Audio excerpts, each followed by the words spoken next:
Sir, ano po ba yung voice ballot law? Ano kaya yung voice ballot law? Ay, dito si Sir Sek. Sir Sek! Ito po si Sir Sek. Sir, ano po ba yung voice ballot law? Ano nga ba yung vice ballot law niya? Anong ginagawa mo, Det? Sir, ano ko yung ano sir, yung low pressure sir, yung ang tawag dun sir? Tawag doon?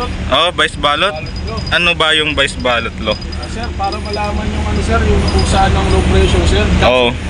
Nakalimutan ko sir, absent ako absent ako dati. Oh, timing, nandito si Sek, oh. Sir Sek, Sir Sek. Dito pala Sir, nandito pala sir, oh. Bakit? Sir, pa-explain naman sir, ano daw yung vice ballot law, sir? Vice ballot law? Oo. Paano ba yan sir? Ito si Cadet, turuan mo nga yan. Yan. Ang vice ballot law.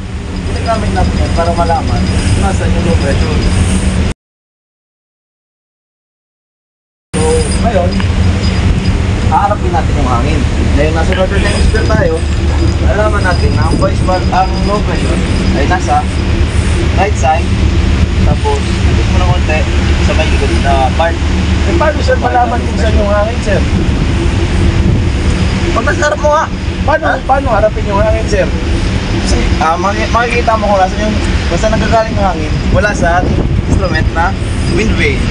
Ano tawag dyan sir? Wind vane. Wind vane. Okay pala yun sir no? Spell mo nga wind vane. Hindi, para malaman mo yung direksyon ng hangin. Kasi diba magulo dito. Oh sir. Minsan, paikot-ikot yung hangin at di mo alam kung saan gagaling. Para malaman mo kung saan gagaling, kailangan mo tumingin sa ating wind vane. Saan po yung wind vane sir? Ayun sir. Yung wind vane dyan, yung makikita mo na umiikot din na parang helicopter. Yung ginagawa niyan, tinuturo niya kung nasa yung hangin. Kung saan nagagaling ang hangin. Ngayon din, na alam mo na kung nasa nakaharap yung hangin. Gusto mo naman ngayon malaman kung nasaan ang low pressure. Yes sir. Gusto ko malaman sir. Yan ang ituro ng vice ballot. Ngayon nakaharap ka na sa hangin. Yes sir. Dahil tayo nasa northern hemisphere ngayon, kailangan mo itaas ang iyong kanang kamay. Kanang kamay. Pag lang ba? Sorry. Yan, pwede na yan. Wala. Tapos, i-atras mo ng konti. Okay. Sige pa. O mga ganyan. Pali mo lang ng konti.